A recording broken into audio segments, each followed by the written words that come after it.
Bakunzi b'urubuga rwa Bwesu TV ndabaramukije amahoro ya Kristo Yesu. Uyu munsi muri studio ya Bwesu TV turi kumwe n'umushingantahe umutama akunda Imana, turamuhaye kaze yatugendeye muri studio ya Bwesu TV. Rero uyu mwanya reka dusabe atwibwire, hanyuma aje kutwibwira ace asenga, aratwibwira abwire n'abamwumviriza n'abazomwumviriza bose. Turamuhaye ikaze. Kwizina nitwa Bandura Leonidas, nkaba ku ishuri ya Mbizi, paruwasi ya Ndava, diyoseze ya Rumonge. Ndashima Imana ingejeje ngaha. Kuri ndashima Imana kandi ndayikunda kandi ndayikorera, ariko sijena nayikunze niyo yankunze, kuko yo yagiye yampa guhinduka nkayikunda nkayikorera. Kuva mu mwaka w'igihumbi kimwe amajana icyenda mirongo icyenda na gatatu jewe naronse ubutware ngaha kuri uwu mutumba, ndaburonka kandi hamaze imyaka 13. Jo naciye nkora kubera nari maze kumenya Imana, naciye ndayitakambira ndayerekana Imana, ndagusavye ubwenge bumwe wa Salomo kandi umpe inkomezi zo kurinda, umpe no kurinda kuko abantu ngantware ni abantu benshi namenyereye kandi benshi mbona ari abanyamahanga ku Mana.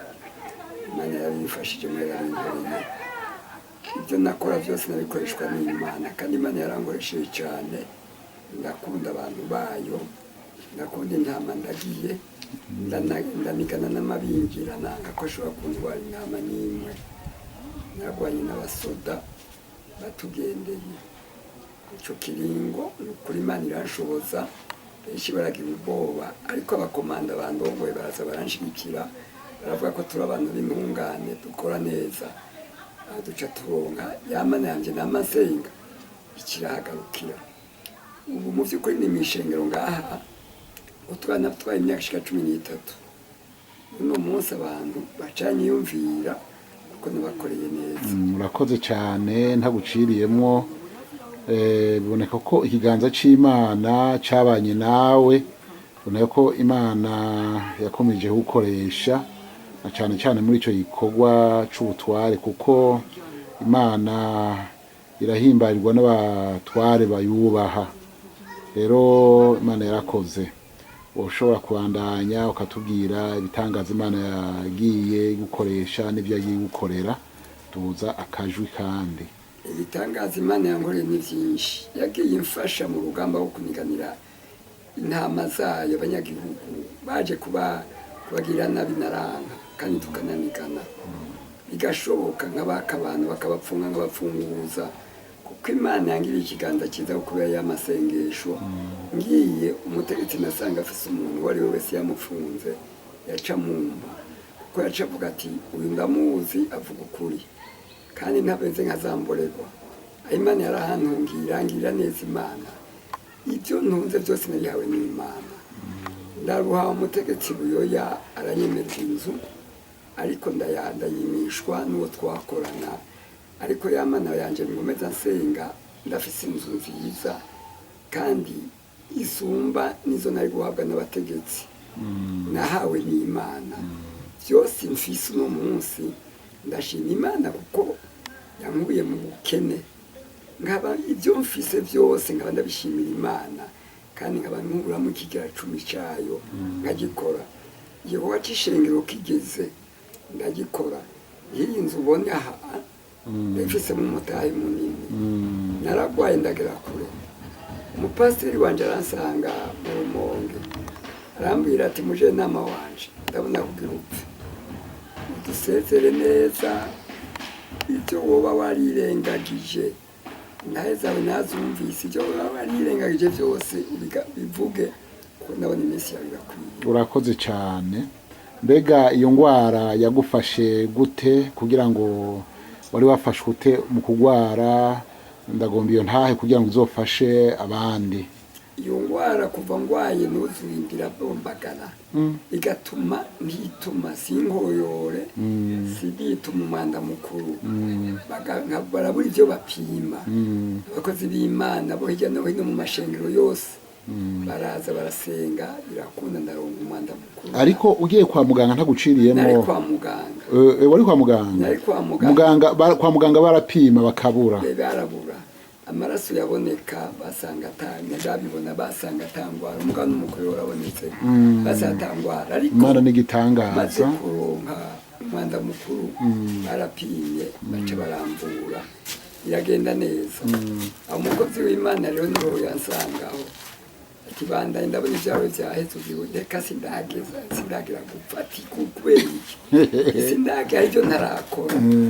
N'ubu mbere yaraje ngaha arambaza ati umukozi w'Imana muje nama wanje ndeye ubu urageze gupfa n'ubu ndageze gupfa ibyo ntari bwakore iyi jite sinari bwayubake niyo ntaguciriyemo kwavuze ngo urageze gupfa ubu urubona wo guitega yasi no guitega navuga ko ari ikimana ari ikindi ndije ngo nkore oya nivyo iyi jite sinari bwayubake kandi naje wanje sinari bwubake ariko Imana yaranshoboje ndabikora byaragenze neza kubera kwarukundi Imana inkunda Imana rero ndayikunda kandi irankunda cyane kandi iranshigikira byose n'ivyo ntunze uno munsi n'ivyo nawe ni Imana. Imana yanyeretse uburyo nza ndabirondera kandi biragenda neza. Ndiko ndakora kuva mu ntwaro zanje zose natwayemwo bamwiye batandika bakene nandika bakene sinandika batunzi kandi haratanzwe amazu ariko siniyumviye nginde niyandike kwinzu kuko iyo nabamoje yari kwiye. Wakoze nk'umukozi w'Imana nyine? Nakoze nk'umukozi w'Imana, Imana nari namaze kuyimenya. Natangwe ico gikorwa c'Imana c'intwaro naramaze kumenya Imana. Mbega ntaguciriyemo? Mbega wakijijwe ryari mu mwaka wa kangahe uracahibuka? Jewe mu vy'ukuri nabatijwe mu mwaka w'igihumbi kimwe amajana 1963 maze imyaka 3 mvutse. Hanyuma rero ndaca ngaho gukizwa kwanje nakijijwe kuko nari nabatirijwe matana maze kwimukira ino. Jewe narasigaye n'umuntu w'umunywanzoga jenyine. Nsigaye n'umunywanzo gajenye n'abana banje batanyunzoga umufasoni wanje atanyunzoga yitegera mbega cyo ndibiki cyo ndapfukama ndabisaba Imana irangiza.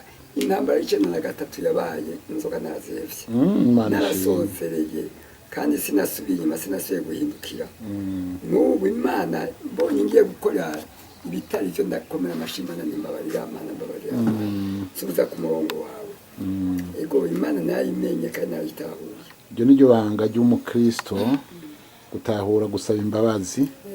Ego none ko uvuze ko wamenye Imana wobwira iki abandi bataramenya Imana batarakizwa? Abantu batarakizwa bakwiye gukizwa kuko bukiriro bwose uburundi buri ku Mana. Ku Mana nta bukene buriyo cyose biri ku Mana. Imana ishimwe. None hari ikintu numvise wavuze ko wari mborerwa kera ariko Imana ikugirira ubuntu inzoga uraziheba uvuze ko usigara umunywanzoga iwanyu uri wenyene ariko Imana ikugirira ubuntu uraziheba.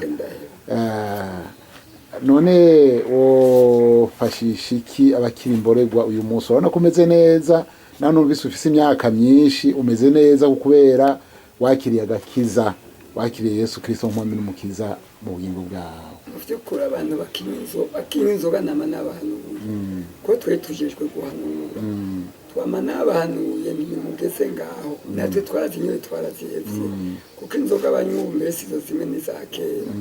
Inzoga z'ubu zibaborera batanazinyoye hama tugasanga bariko barakwegana canke batembagaza twabwira tuti keza ngazo nta nzoga mwanyemanye y'uburozi.